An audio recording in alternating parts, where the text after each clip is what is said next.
Hello friends, welcome to EC Academy.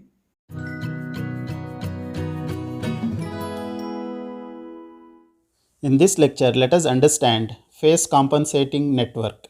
In practice, if a system is needed to be redesigned so that we can meet the required specification, it is necessary to alter the system by adding the external device to it.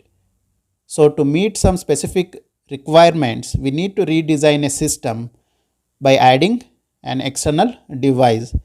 Such a redesign of system using additional device is called as compensation of control system. So the external device that is used to alter the behavior of the system to achieve the given specification is known as compensator.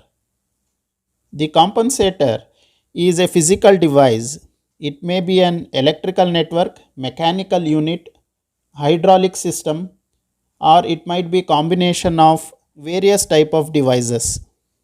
The most commonly used electrical compensating network are lead network, which is also known as lead compensator, lag network, which is also known as lag compensator, and lag lead network, or which is also known as lag lead compensator. In general, whenever we apply a sinusoidal input to a network, we will get a sinusoidal steady state output. If this output is having the phase lead with respect to input, then the network is known as lead network. If the steady state output has phase lag compared to input, then the network is known as lag network. In lag lead network, both phase lag and lead occurs but at different frequency regions. Now first let us understand the lead compensator. Figure shows the electrical network which can act as lead compensator. The transfer function is shown here. We can write the transfer function as E naught of S divided by EI of S is equal to S plus 1 by T divided by S plus 1 by alpha T. Here T is equal to R1C and alpha is equal to R2 divided by R1 plus R2. So you need to remember alpha should be less than 1. This transfer function has 0 at S is equal to minus 1 by T and pole at S is equal to minus 1 by alpha T.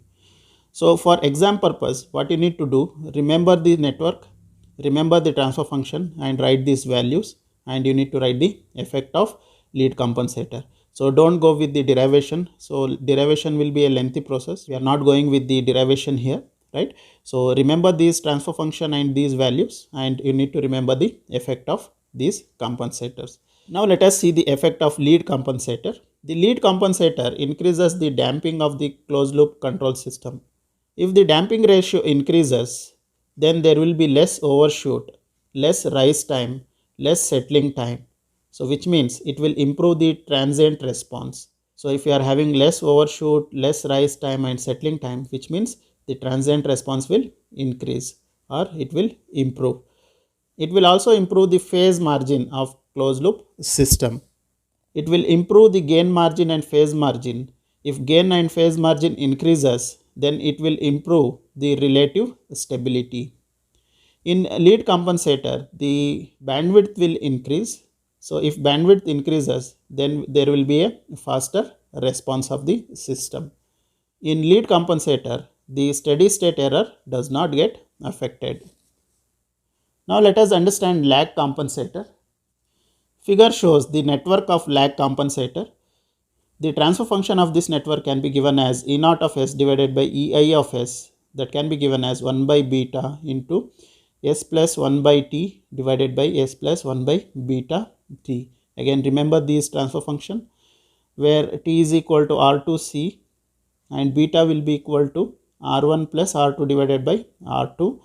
Here beta value should be greater than 1. This system is having 0 at S is equal to minus 1 by T and a pole at S is equal to minus 1 by beta T. Now let us understand the effect of lag compensator. It has high gain at low frequency, which means it will improve the performance. It uses the attenuation characteristics. Due to this attenuation characteristics, The lag compensator shifts the gain crossover frequency to lower frequency point.